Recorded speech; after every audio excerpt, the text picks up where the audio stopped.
Manchester United to not have come away with the win today. Next week at Old Trafford, this game obviously will be decided. Frank Leboeuf is joining us as well to talk more about it. Let me begin with you though, Stevie. Your thoughts on what you saw tonight from United? I think United should be very disappointed. For 70 minutes, they were in complete control of this game. You saw in the highlights that they spent quite a bit of time in the final third, but just couldn't quite get it done, other than the Zirkzee one that I believe the goalie should have done way better. But they were absolutely in cruise control. Real Sociedad never even looked getting close to the goal, never mind creating a chance or scoring a goal. And then all of a sudden, the penalty kick, which is a little unfortunate, but at the end of the day, it's 1-1, and really, come the final whistle, they should have lost 2-1. Oscarson absolutely should have buried that chance he had from 4 yards where Nana to beat. But I guess if you're United, you've dominated Real Sociedad, who were pretty awful, and so you should be confident the second leg at Old Trafford. You should be confident, but we know United struggles at Old Trafford this year. The truth is, the amazing thing for me, first of all, is seeing the stats for the game. Manchester United, 45% possession. Man U and Sociedad have the same number of shots at goal. United slightly edging it in terms of on target. Really? Yeah, that's what I'm saying. It never felt like that. But for 70 minutes, it felt like this game was all Manchester United. And the amazing thing is, well, amazing in one sense, but then it's kind of been the story of Manchester United season all season long, is unable to take those chances, unable to make their dominance tell on the opponent. And then all of a sudden, the handball. And on one hand, you want to say Bruno Fernandes a little bit unlucky, but there's separation between you and the man you're supposed to be marking. Don't raise your arm when you're jumping in. You're asking for trouble. Once the ball does hit his arm, it's always going to be given a penalty. And then the amazing thing is, and whether you put this down to Manchester United or you put this down to Real Sociedad, the game completely turns around. All of a sudden, Sociedad are playing with pace, they're more direct, they have a confidence about them, and Manchester United find themselves on the back foot and unable to respond, in actual fact. And to Stevie's point, absolutely should have lost this game. When the truth is, on 69 minutes, this tie should have been done and dusted. But a familiar story coming back to home, Manchester United. As the guys are saying, Frank, that penalty changed everything. Was it a penalty for you too? Yeah, it's of course. His arm is out of his body, and he goes towards the opponent and towards the ball. So yeah, it's only fair, the penalty. It's unfortunate because I think it's not even a posture. He doesn't try to go for that, and he just tried to get the ball, but in the action, you know, sometimes you don't know what to do with your arms, and for him, fortunately, again, he went to the ball. But I have to join the guy, and you know what? Manchester showed to the world that they're still very fragile. They only needed one action and one goal to change their frame of mind, and therefore, you know, to be very vulnerable. And they show that it's not given yet. Yes, I agree with Shaka. For 70 minutes, we all thought that it was easy, that Manchester were cruising, but for the last 20 minutes. I saw that for the second leg, it's going to be dangerous. Because as soon as Real Sociedad is going to get a chance to score a goal, Manchester United players are going to be very fragile again, and jeopardize maybe the possibility of going through. We don't know what's going to happen in their heads. It's interesting because you brought up the Old Trafford point, saying that, you know, Old Trafford for Manchester United right now isn't quite what it was. No, it hasn't been a comfortable place. You know, usually when you're at home, you feel comfortable. And you can't wait to play at home. And you can't wait to be in front of your own fans. And you can't wait to put pressure on the opposition. But it almost seems for Man United, regardless of what competition it is, whether it's Europe or the Premier League, when they're at home, it kind of reverses itself. It almost feels as though they're under pressure and they don't perform. Because there can't be any other reason for it. What do you think, Shaka? Do you think that's going to be a problem for them? Are they going to be left ruin those missed chances in this first leg? So, on the one hand, I'm looking at this and saying, Sociedad is sitting 9th in La Liga table. But then Manchester United is sitting, what, 15th in the Premier League? So, you know, I guess we continue to talk about Manchester United, kind of remembering who they used to be, or certainly what the expectation is. And it's been anything but for Manchester United.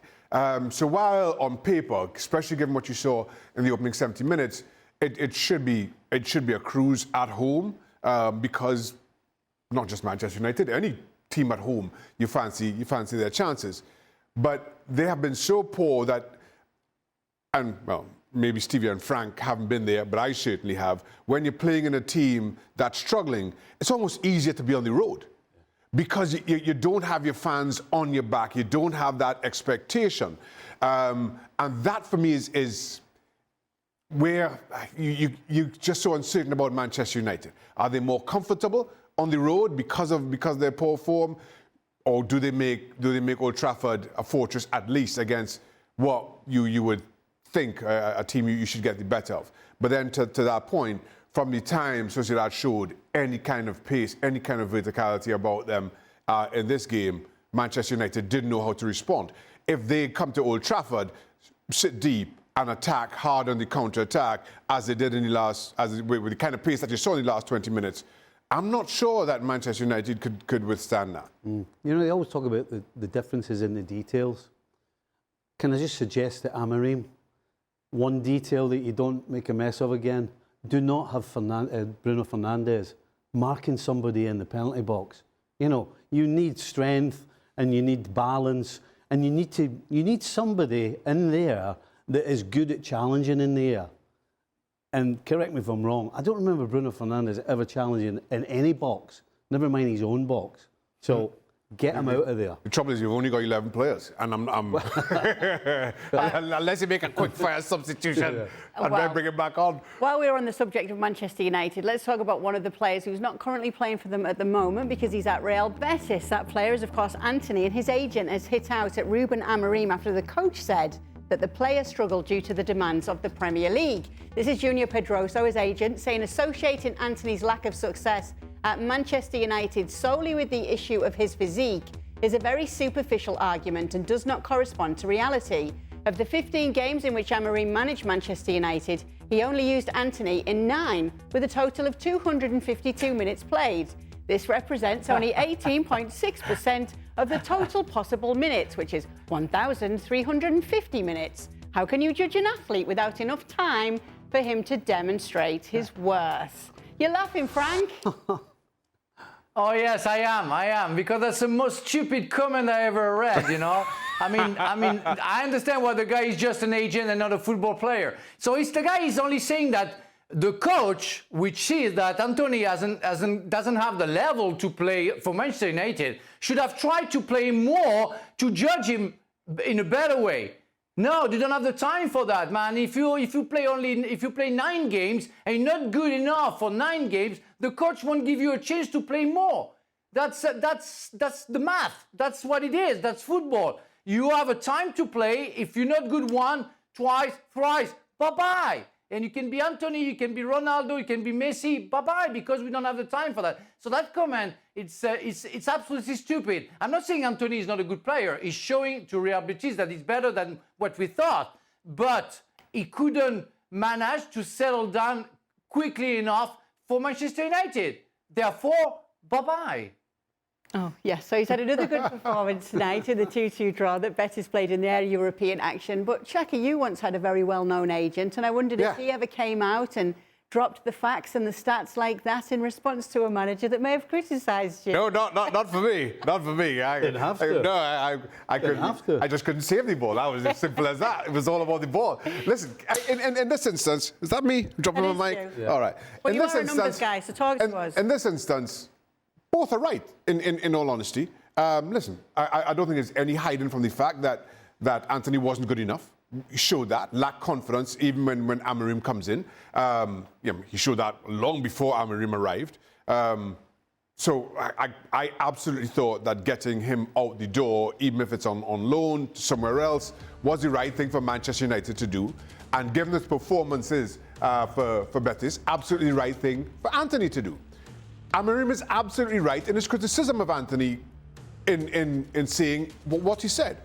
Now, if you're an agent and this is your client and you are trying to, negotiate a transfer, whether it's to Real Betis, another Spanish club, or another Premier League club, That's what you want your agent to come into your defense. You don't want Antony in this instance seeing anything. I think the right thing is Antony just to shut up, keep playing. It's going well. You stay above that fray. But now your agent comes in and makes the argument that you were never given a fair shot. Now, anybody paying attention? No, that's not true. But that's what agents do. They lie for you, quite simply. So he does what any good agent should. But again, Amorim is absolutely right in his criticism. Whether it's because of the physicality or not, he just simply wasn't good enough. Both sides right here then for you, Stevie? Amorim's definitely right. I'm with Shaka and the fact that the agent is basically trying to shift the responsibility off of his player and put it on the manager. That's exactly what he's doing in order for people to think that the problem is Man United or Amorim and not Antony. When having watched the 9 games that he played, the problem is Antony. And the truth is, to that point, it's easy to shift that blame to Amorim right now, given Manchester United's struggles. So you could say, listen, it ain't my player. Look, you still can't get a tune out of anybody else. Take into the second leg. This is how things were looking after the game. It was a game in which Spurs did not come away with what they were hoping to. And this is what Ange Postecoglou had to say afterwards. He said it was a tricky pitch and we didn't handle it really well. Aside from that, we just weren't aggressive enough and we were way too passive in terms of the way we pressed. Collectively, we were nowhere near the level we needed to be, and that's the thing we need to address. Not aggressive enough, Stevie. That's something, obviously, that you talk about when it comes to these games, and if you don't have that... No, I can't disagree with one word he said. They had one shot at goal. I mean, let's be honest, they should be going to AZ Alkmaar and looking to win the game. When actually they've finished the game and they are thanking their lucky stars that they've only lost 1-0. Now the question is, can AZ Alkmaar go to Tottenham and show the same desire and the pressing and all the things that Tottenham didn't do, they did when it was on. But yeah, another disappointing performance from Spurs, and actually got exactly what they deserved. Absolutely nothing. Yeah, exactly. Son said it was a wake-up call and that next week's game, the return leg, is their biggest game of the season. I'm not sure how many wake-up calls Spurs need, in all honesty, given what we've seen from them all season long. I'm with Stevie fully on this. I thought Spurs were second best. And for the second time today, I'm going to say, you see the stats and Spurs 61% possession, it did not feel like that. No. It didn't feel like that at all. And maybe it's to Postecoglou's point that they were a little bit slow in passing the ball and really forcing AZ into making mistakes. They were passive with their passing. So maybe that's where those numbers kind of stacked up. But at no point did it... If Pedro Porro had scored that header in the 95th or whatever it was, it would have almost felt like highway robbery, because Spurs had not threatened. AZ should have buried this game very early on, had the chances too, but for Vicario, who came up big when needed. And now we find ourselves, and first of all, let me say, Bergvall with the own goal, these things happen, and as young players go coming through, I think he's been absolutely outstanding for Spurs. And these are things that happen. You feel badly when it happens to you. When it's not you, you're kind of sympathetic because you've seen it so many times. It happens. So, and credit to Vicario, of course, as a goalkeeper. I would notice how he goes straight out and kind of pats him on the head in encouragement. But for all the injuries that Spurs have had, and have had to endure, Postecoglou has worked with this side. He's worked with this young side. And while, yes, you're welcoming back some of the senior players, Van der Ven on the bench, didn't play a part, stuff like that, it's starting to come together. But when you've worked with a squad, albeit a young squad as long as you have, you hope to see improvement. And I just feel, no, we've kind of used that young player excuse for quite some time, but even with the time that they've worked with Postecoglou, I don't feel they've improved. I don't feel they've been better. I don't feel they've heard that wake-up call. Yeah. Did you have something to say? Can I just before you go to Frank, am I the only one? Why is Postecoglou not coming out and berating them at half-time with the stuff he's telling us? Because clearly the second half started exactly the same way as they did in the first half. And to me, that's down to the manager. When the team performs the way they did, and they come in at half-time, you've got to get in some faces, and you've got to get in people's ear, and you've got to get them going. And whatever it takes, so that when they go out on the field, that they're ready, they're revved up, amped up, ready to get rid of all the nonsense from the first half and start a new page. That just didn't happen. We're saving Frank for our next segment, actually, so be sure to stay with us on ESPN FC every single day. We will be talking about all the biggest topics from the football world here on... Yeah, speaking of robberies, L'Équipe newspaper, English robbery, the front page in France after Liverpool's smash and grab win in Paris on Wednesday. Frank Leboeuf was one of the witnesses to the aforementioned robbery. Frank, your reaction to what you saw from your point of view? Disappointing result, because of course Paris Saint-Germain deserved to win, but in order to win you have to score goals, and credits to Alisson. I mean, the guy was absolutely phenomenal, and showed that he's one of the best goalkeepers in the world, and Shaka can agree with me on that matter, because Alisson saved Liverpool. But maybe at some point, you know, with Neves and maybe Barcola, Paris Saint-Germain were a little bit clumsy. But it's true that the performance from Paris Saint-Germain was high level comparing to Liverpool, where the best player was their goalkeeper. Didn't get a result. Everybody's disappointed in France. Not too many people are complaining about maybe the referee or the fact that they were clumsy. They're just sad for the players, sad for the club, disappointed overall. But that's it. They say they didn't deserve to lose. And having to parry through a space with distance, I mean, everything about that performance was simply outstanding. Yes, you literally don't see it very much, as the stats show. And when it comes to Liverpool keepers as well, in a single Champions League game, Alisson stands alone in what we saw from him there as well.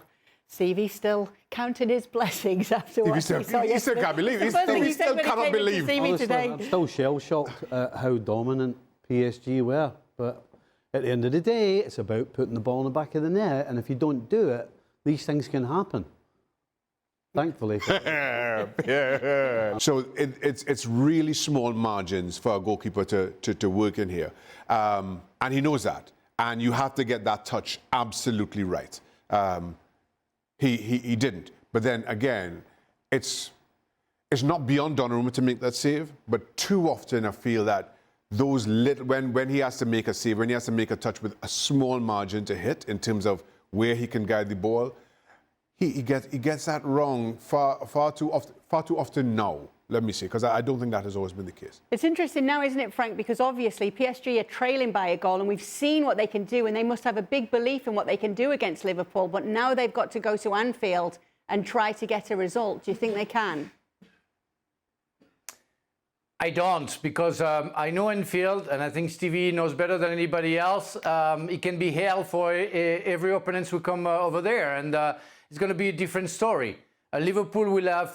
They've been lucky. They've been very fortunate in that game, but they will prove. They will prove to the world that they're better than that, and they're going to show it. And with the fans and everything, it's going to be very difficult for a young team. Paris Saint-Germain is still a very young team, and kind of an experience. Maybe it's why he didn't score on the first leg. So it's going to be a different game, different frame of mind for every players, both sides. Yeah, it's possible for Paris Saint-Germain. If they play like that, maybe they can be luckier. Maybe Alisson won't be as exceptional as he has been. But I really doubt that Liverpool will give the same sort of game that it did yesterday. Yeah. Well, yeah, yesterday. Yeah. Bayern Munich ended a run of 6 games without a win over Bayer Leverkusen in emphatic fashion, as they took a huge advantage into their last 16 tie with their title rivals Leverkusen. It was the first time a Xabi Alonso team had lost to Bayern Munich since he came in October 2022. And so we have the Bundesliga brains with us now in Derek Ray, our Bundesliga commentator, here with us. Derek, what's the reaction been in the German media after that performance from Bayern Munich? I think the reaction has been twofold. On the one hand, a lot of praise for Bayern. They absolutely got it right, and 3-0 didn't flatter them at all. On the other hand, criticism, really for the first time in a big match, certainly in recent times, for Xabi Alonso. Now, when you look at what actually happened with Leverkusen. He went to that same old well he's been going to against Bayern, using a back four instead of a back three, with effectively central defenders playing in the full-back positions, going with Mate Kovac, the goalkeeper, and not Lukas Hradecky. Now, you can say, fair enough, Kovac has been the goalkeeper of choice in the Champions League 5 games in a row. But who is the best goalkeeper? Who is your club captain? It is Lukas Hradecky. And the formation there, without Patrick Schick, a goal scorer and a player in terrific form. So again, and you were there with us, Kay, on that night recently against Bayern in Leverkusen. Again, it was this setup with, I don't know if you want to call it a false nine, but certainly not a true centre forward. And Bayern went with a high press in this game. And, you know, we all know that when you're up against a high press, it's tempting to play it over the press. So Leverkusen were trying to do that, but surely when you're playing it over the press, you want somebody who's good in the air for little knockdowns. And you didn't have that with the players who were in the attacking positions. Amin Adli is a great runner with the ball at his feet, but couldn't get into the game. Florian Wirtz couldn't get into the game. Jeremy Frimpong had that sort of half-and-half attacking role. He couldn't get in there either. But I wouldn't want to take anything away from Bayern, because I thought they got everything absolutely spot on. We saw the value of Harry Kane in a big match, not just as a penalty taker, but also as a finisher, and set up by Michael Olise, who really is enjoying himself and has been these last few weeks. And Joshua Kimmich, for me, had far too much time in the centre of midfield to really prompt and dominate the game. So 3-0, the reaction is, and the headline in Kicker magazine this morning was Klarer Fall, which essentially means open and shut case. Not too many people think there's a way back for Leverkusen in this tie. Yeah, and it could be the same in the league as well, right, Derek? But the interesting thing is that with Xabi Alonso, and obviously with the amazing season he had last year with Bayer Leverkusen, it really did feel like he was Bundesliga's golden boy, that everything he touched turned to gold. Is he starting to get some criticism now for some of his decisions this season? I think you can certainly highlight 1 or 2 decisions recently. And even in that 0-0 draw that we attended in the Bundesliga, Leverkusen played them off the park, but they couldn't apply the finishing touch. And again, he was reluctant to use Patrick Schick and Victor Boniface until near the end. And so, again, with regard to this game, you saw that it didn't work without them in that match. Why would you go with that again? You know, I don't know that we should be overly critical, because what Leverkusen have done in the last couple of years is pretty remarkable. And it still can be a good season for them if they win the DFB-Pokal, the National Knockout Cup competition, and they're probably favourites to do so, then you can still say that is a good season. But it doesn't look good for them in the Bundesliga. I think it is probably an ask too great.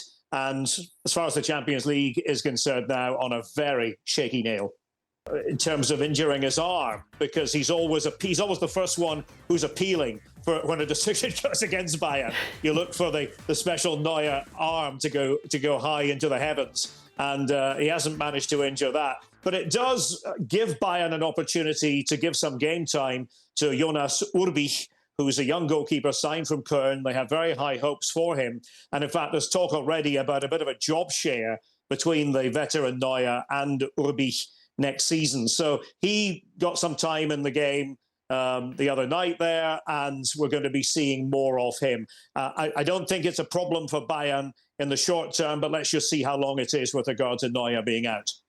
Yes, and you'll be hearing more from Derek and seeing more from Bayern this weekend, as we've got Bundesliga slate of action for you. The 9:30 a.m. hour is when we've got plenty of games coming. Bayern will be playing Bochum, Bayer Leverkusen will be taking on Werder Bremen, and Borussia Dortmund, who've just managed to string back-to-back wins together in the Bundesliga. And yes, that is an achievement for them this season. They are up against Augsburg. Make sure to catch all of these games on. Crazy, and the coach has to do something. I mean, you have leaders, and I guess Reece James maybe can do that, where you have to make sure that everybody is marked, that all opponents are a threat, and if the defender like Gabriel Pereira comes offensively, it's because he thinks that he can do something. If on top of it you leave him alone, I mean, it's absolutely insane.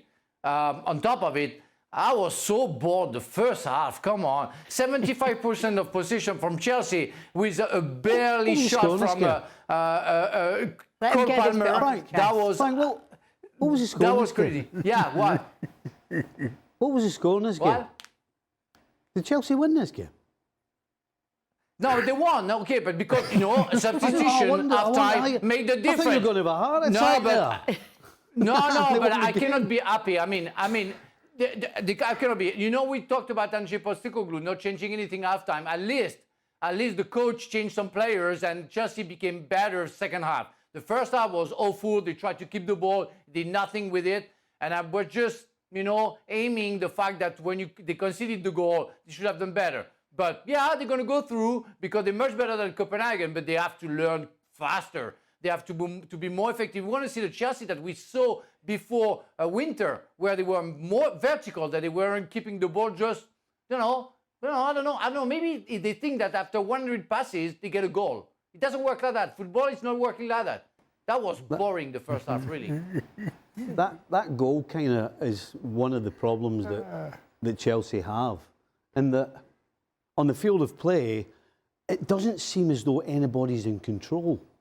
And that's what you need in a situation like that. You've got loads of bodies there, but you need somebody to be looking around, having a look to see making sure people are where they're supposed to be. And if there's something out of the ordinary, then you sort it out. Clearly, they don't have anybody that does that anywhere on the field. Maybe the performance sums them up. Sometimes they're sloppy. Sometimes there's some good moments too, though, Frank. We definitely saw some good moments from Chelsea today. Talk us through those. What did you like from what you saw? What did I see? Well, I saw some substitution in the second half, and I saw, the goals. And Nkunku was interesting, so that was when he came on and he did something good. And I like the fact that the coach reacted half time and said, okay, we need somebody better in the middle of the park and also offensively to change the result. I like the fact that they worked hard and got the result and scored 2 goals, and they showed that they're better than Copenhagen. At least they showed that they were better than Copenhagen, and the result says a lot. I think it's some of the best work. Real Madrid stay top. Liverpool I have no idea. I have no idea how Liverpool finished second. I'm gonna look at over this camera because that one's too far. I can't see. Barca continue to roll. Bayern somehow get the job done against Leverkusen, so they're up. Inter going great. PSG have to feel hard done by. Drop 3.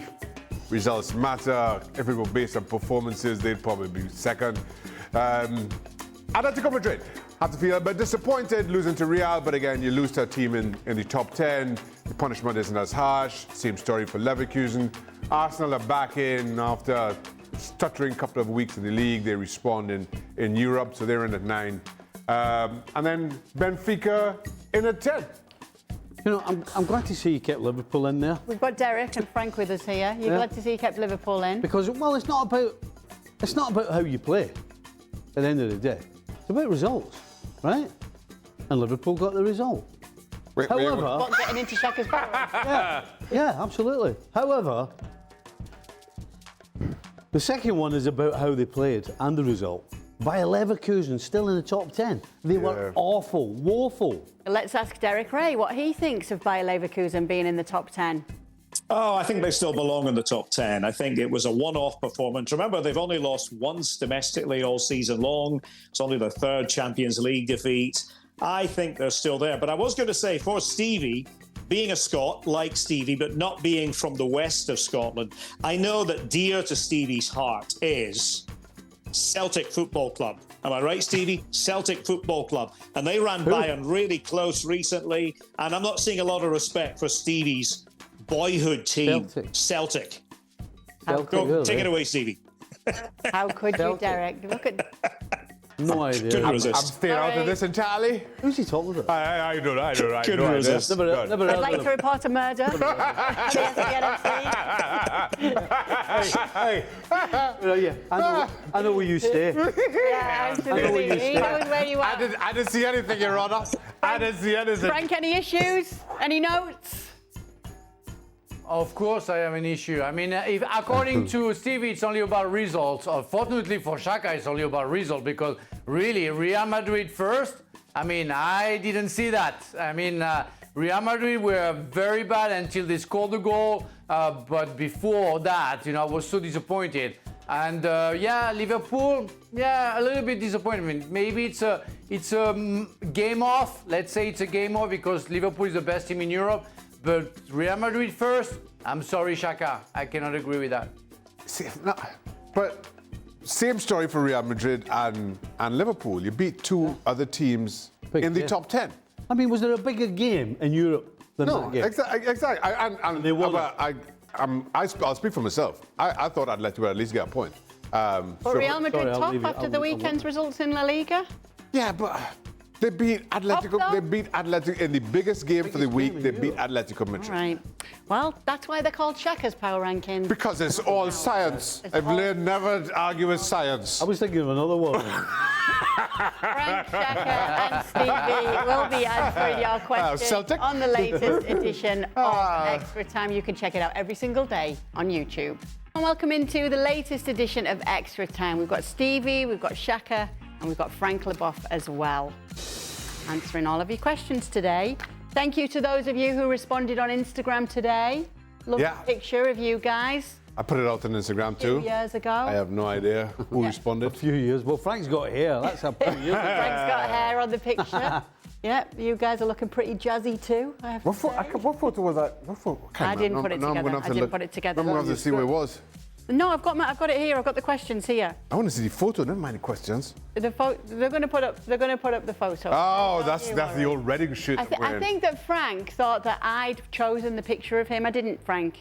It was our production team, I promise. Oh, you didn't? You didn't choose that one. I knew you respect me more than the guy who picked that one because, you know, that's disrespectful, you know, that picture. Yeah. I find it a little suspicious how quickly you got yourself out the road with that one. Nobody asked anything. It wasn't me, Frank. It wasn't me. I'm a little suspicious personally. Well, you know, back in the day, we had Panini stickers. Yep. Might not be the Panini. There was another one as well that came out just after the Premier League. Merlin or something like that. Yep. And the one of me, my tongue was hanging out. Oh, no. I mean, are you serious? Who picks the pictures? Who looks at that? Or who looked at that picture of Frank and went, oh yeah, that's the one? Well, okay. Are you complaining about a sticker book from 40 years ago? Is that what's happening here? When the picture of you is, this is the picture. That's what my tongue's like in the picture. I mean, seriously. All right. Well, let's get the questions. Okay. Who is more likely to go through, Spurs or United? Frank. I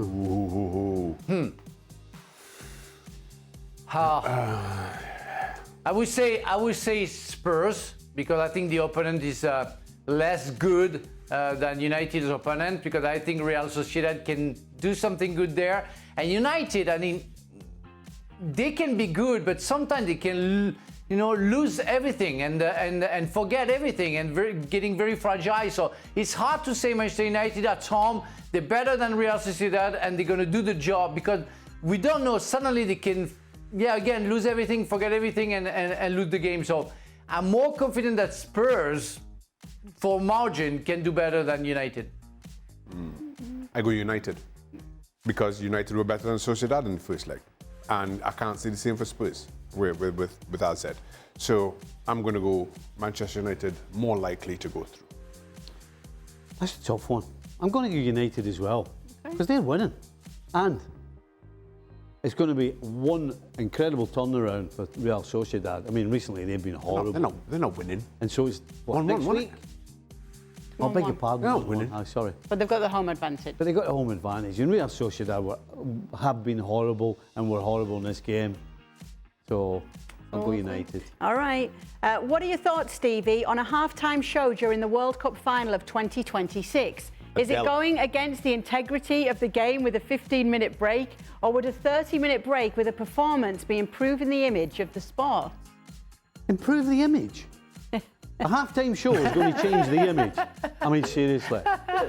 Honestly, I have no problem with coming up with little things that'll entertain fans, right? But when you start messing with the foundation of the game, you know, 15 minutes at half-time and all just the basics of the game. Just keep the structure the way it is. And if you can put things in that entertain the crowd, then great. But don't change the structure just because you want to get somebody standing on a stage belting out a tune. Even if it was Adele? Even if it was Adele. Well, there you go. Let me just say, to correct the language in the tweet, it will Americanize the image. I don't think it improves the image at all. It Americanizes the image. And to the point about performances, the World Cup has always had performances at the opening ceremony. I think I'm right in saying that there are also performances immediately before the final. So there's this kind of mixing of showbiz and sport. If that's, if you want to come and see Adele, you can come see Adele. Just not at halftime. It's just not what this game has ever done. And of course, Frank, the World Cup winners are the stars when it comes to World Cup games. That's what we all need to remember. Let's get Frank dancing at halftime. Yes, exactly. I would during definitely the World Cup final. That. We need 45 minutes for that. I will sing with Snoop Dogg. I will. Yeah. No, we won't be watching Craig Burton. Shaka. Oh, for Mr. Hislop, the friend's back. That's me. That's for Mr. Hislop, making a lot of saves in a game like Alisson did yesterday is a blessing or a nightmare for a goalkeeper?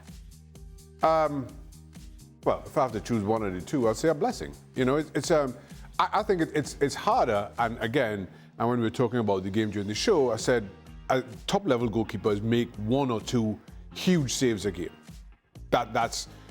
We train. The way we train, we are saving shot after shot all day long. And it's easier just to keep yourself in that rhythm. The far more difficult thing, which is why players like Alisson and so are as highly regarded as they are, is you've done nothing for the old cliche, 89 minutes, and then all of a sudden you've got to produce this big save. That's reserved for the best of the goalkeepers. So again, it's truly neither nightmare or blessing, but if I had to choose one, I'd go blessing. Cliff Esmiol says, who was everyone's idol? I'm sorry, yes, go on, Frank. I'm sorry, I have a question for Shaka. How many times in your career you found yourself quite invincible in the game? Like you felt like nothing would happen, never you would concede a goal. How many times in your career? Well, I don't know if I kept count. I'd always steal. So I remember speaking to Brian Lara, who, for those who don't know cricket, regards as the best batsman to have ever lived. I remember talking to him early on when he was in the peak of his career and him saying he knew when he was going to be on because he felt like he saw the ball like a beach ball. He saw the cricket ball like a beach ball. And I found myself saying that to myself on days, like in the warm-up, I'm like, I'm seeing this. You really are ball just feels a whole lot bigger. And those days inevitably have proven to be my best days. And you have some of those, of course you never know until the final whistle, but you have those days. Those are the days. Who was everyone's idol? Someone who they modelled their playing style after? I appreciate you all, says Cliff. Frank, who was your idol? I had a few. Pelé first, Edson Arantes de Nascimento, of course. Michel Platini and Franz Beckenbauer, the Kaiser. I think they were all classy, talented, exceptional players, and it's why I love football, because I was watching those players. They were leaders. They had everything, and I had a chance to meet all of them, which I think has been a bless for me. But wonderful people, wonderful players, of course, real idols. Shaka? I'll give you two, Ray Clemence, Joe Corrigan.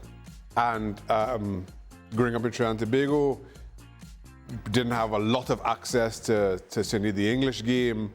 Liverpool were dominating world football at the time, so we saw a lot of Liverpool.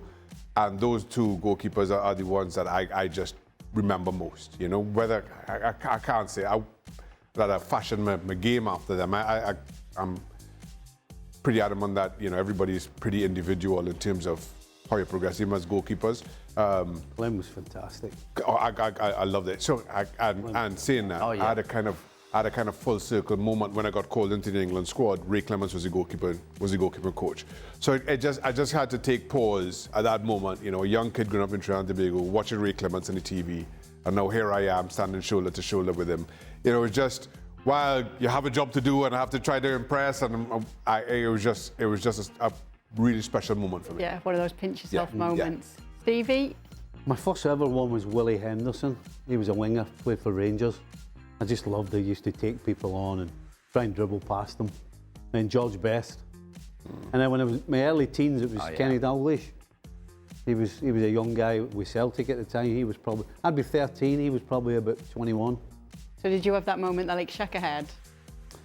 Well, the first one I had was I never met Willie Henderson, unfortunately. I met George Best, and I had that, scared to talk to him. Yeah. In fact, I didn't talk to him, apart from hello, because I was just, didn't know what to say, I was just looking at him. But then Kenny, by the time I met Kenny, I was older. Right. And obviously I was sat next to him in the dressing room. That's what I'm saying, but did you ever sit down and think, wow? Not really.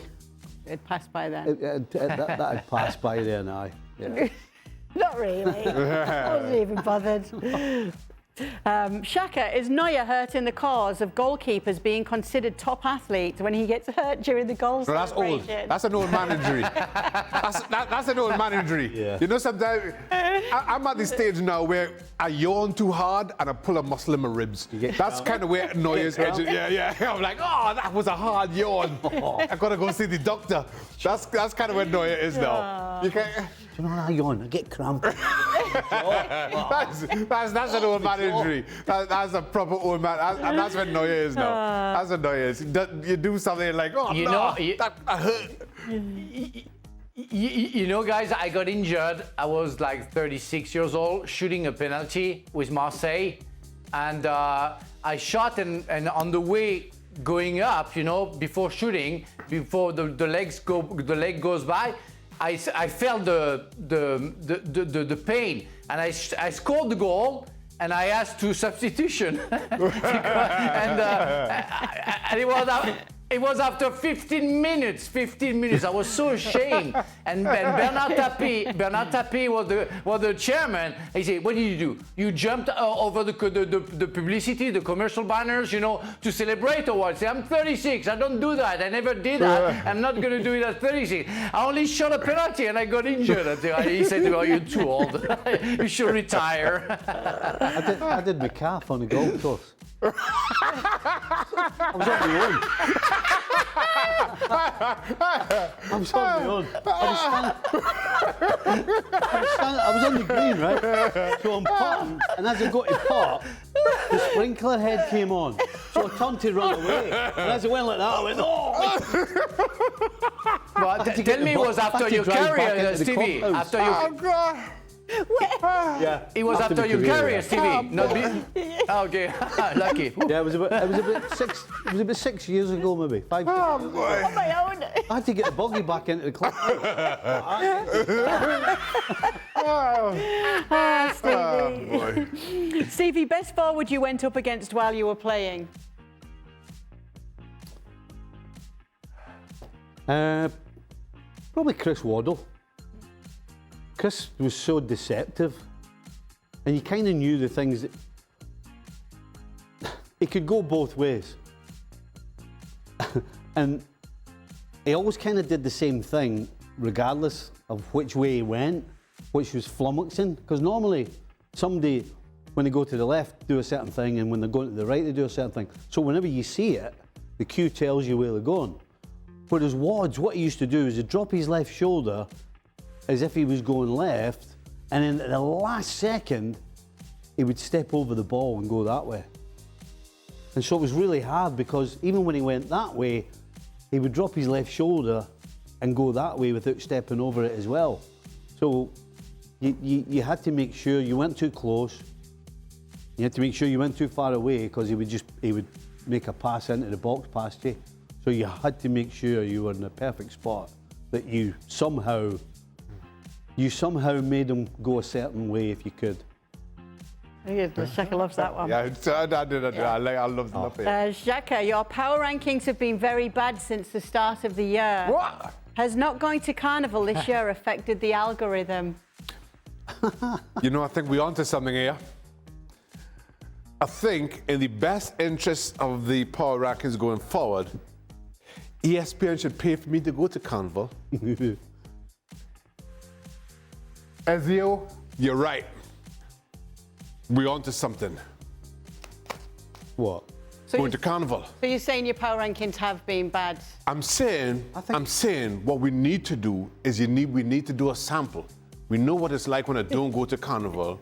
Now send me to Carnival, and then we compare the two. Yes. Tell the boss. Yeah. That's one for the boss. And then we compare it, and then we know that, listen, power rankings are a whole lot better in That's Shaka twisted. Carnival. That's a twisted thought. That's So, a real it's twisted thought. It's a company expense. It's in the Well best done, well done, interest. Shaka, well it's in the done. best interest of ESPN. Absolutely, yeah. Yes. I think I'd stick out at Carnival. Well, you'll pull your calf. Yeah. You'll probably pull your calf. I'd love to see Steve. Oh God! All right, I think we have a little picture for you guys because we didn't get it up at the beginning. Oh. Let me see. Maybe. What do we do? Yeah. Hey! Okay. Oh my God. Oh baby. Frank, How come you get my your God. photo from today? it's not from today. Not as you from today. You get your photo today. All of us from 40 years ago. They look the same every day, Shaq. Well, just saying. CV? Yeah, that's unfair. Is that a good That's one? unfair. That's better than the Kate. Panini sticker. At least your tongue's not out. Tell you what, that top's horrible, isn't it? Which one, mine? That red top, that red, Oh, the black red- and white top thing's horrible. What's What? that? That's my Reading days, my top. Hey, That's not listen, my it works. top. That's not my top I'm complaining about. That's my haircut. It's your hair. Yeah. But you've sorted it out now, Frank, Whatever. so everything's fine, okay? Yeah. But next time, pick a picture of you when you were younger, just for us Yeah, to change your compare with photo. us. Don't just give them one from today. Don't need to do that, you know, I'm already so youthful and That's everything. good. Thank you guys for sending in your question today. We've had some good ones. Thanks so much for those of you who sent them in on Instagram as well. It was great to read through them and great to put some of them on the show. Make sure to be with us every single day right here on ESPN FC.